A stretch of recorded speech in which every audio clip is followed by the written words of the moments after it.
दोहराना चाह रहा हूँ। अरविंद ना केवल झूठा है बल्कि दलित और गरीब विरोधी भी।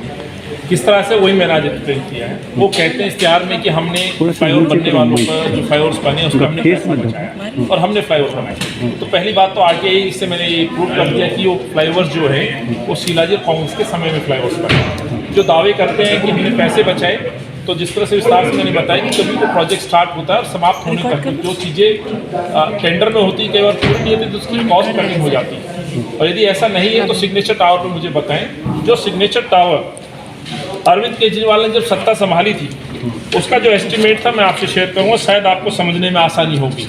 उस समय इसकी कीमत थी 1131 करोड़ रुपये। यदि 1131 करोड़ रुपये अरविंद को जब ये प्रोजेक्ट डिलीवर हुआ था उस समय बनना चाहिए था। इस प्रोजेक्ट पे जो खर्च हुआ 1518 करोड़, लगभग 325 करोड़ रुपए एक्स्ट्रा खर्च हुए। तो अरविंद बताए कि आप कहाँ पे सही हो और कहाँ पे गलत। दूसरा मैंने कहा कि गरीब और दलित विरोधी, ये कल मैं बवाना गया था, कई आप मेरे साथ मित्र भी थे, आप पत्रकार बंधु भी थे, आपने भी देखा किस तरह से राजीव रत्न आवासीय योजना का धीरे धीरे खत्म कर दिया। ये कहना चाहता हूँ एक तरह से गरीबों के सपनों को उन्होंने तोड़ डाला। इस योजना को आपने मृत कर दिया। कैसे कर दिया? 7 साल पहले ये मकान बनके तैयार थे। राजीव जी के नाम से ये योजना गरीबों के लिए थी। उन लोग जिनके पास आशियाने नहीं है, मकान नहीं है, स्लम में रहते हैं, और इसमें यही वर्ग है, ये 100% वही वर्ग है जो गरीब है और दलित है।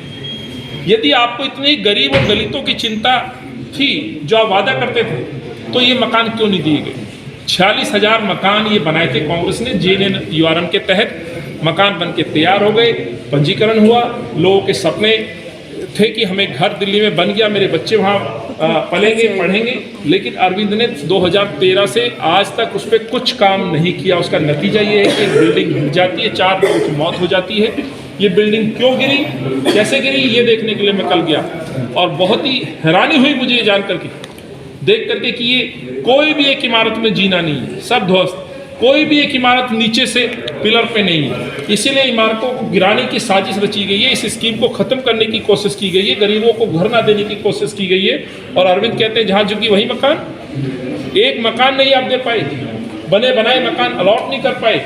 और ये मकान गरीब दलित गरीब परिवारों को मिलने थे जो इन्होंने नहीं दिए। 2000 करोड़ से ज़्यादा का बजट इस पर खर्च हुआ है, लागत लगी है। तो इसका दोषी कौन? इसकी जवाबदेही किसकी है?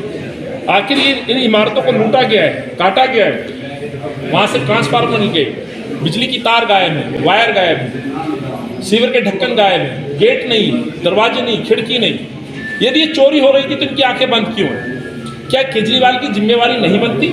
और मैं इस दावे के साथ कहना चाहता हूँ, कोई भी इमारत अब वहाँ पर रिपेयर के साथ शुरू नहीं हो सकती। तमाम इमारतों को ध्वस्त करना पड़ेगा। यदि इमारतें ध्वस्त होंगी तो माफ करिएगा, इस मलबे को हटाने और तोड़ने पे भी टेंडर खर्च होगा, वो लागत अलग है। तो क्या ये अरविंद की विफलता नहीं है? क्या ये इमारतों पे जो खर्च हुआ है ये पैसे की क्षति नहीं है? ये टैक्स पेयर की जो गाड़ी कमाई गरीबों के लिए जो प्रयोग हो रही थी, क्या उनके साथ धोखा नहीं है? इसलिए मैंने कहा कि गरीब और दलित विरोधी अरविंद केजरीवाल है, झूठा अरविंद केजरीवाल है जो पंजाब में वादे कर रहा है। आज हमने उसका सच जनता के सामने। लेकिन अरविंद जी 7 साल में मैंने इनके हर उसको काम को देखा है।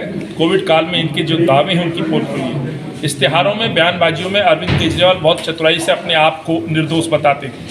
मैं एक ही सवाल पूछता हूँ, देश की राजधानी है दिल्ली, ये मॉडल थी, ये शहर देश नहीं पूरे विश्व में पहचाना जाता था। ये शिलाजी और हमारी दिल्ली होती थी। हर दिल्लीवासी कहता था मेरी दिल्ली मैं संभालूं। इस दिल्ली को बर्बाद कर दिया। एक कोविड काल में जब परीक्षा थी इनके मोहल्ला क्लिनिकों की, उस कसौटी पर क्या ये खरे उतरे? एक मोहल्ला क्लिनिक में इलाज नहीं मिल पाया। सारे मोहल्ला क्लिनिकों में ताले लग गए, कुत्ते सोते रहे, असामाजिक तत्व दारू पीते रहे। मैं नहीं बोल रहा हूँ, आप तमाम लोगों की मीडिया रिपोर्ट्स हैं। लोग सांसों के लिए तरसते रहे। मेरी बहनें अपने सुहाग को बचाने के लिए, जब उसको ऑक्सीजन की कमी थी और जो ये महामारी जो सांसों से फैलती है, अपने पति को बचाने के लिए हमने ऐसी फोटो देखी है जो हृदय विदारक की, अपने मुंह से उसको ऑक्सीजन सांस देने के लिए मजबूर होती रही। और आप कहते हैं कि हमने बेस्ट मॉडल दिया है। घर से निकले थे बेड लेने के लिए, बेड नहीं मिले, घूम फिर के घर चले गए। घर जाते जाते रास्ते में आपकी बाहों में दम तोड़ दिया आपके बच्चों ने, आपके परिजनों ने, अपने बुजुर्गों ने, और फिर भी कहते हैं कि मैंने दिल्ली को बेहतर बनाया। सरासर झूठ है।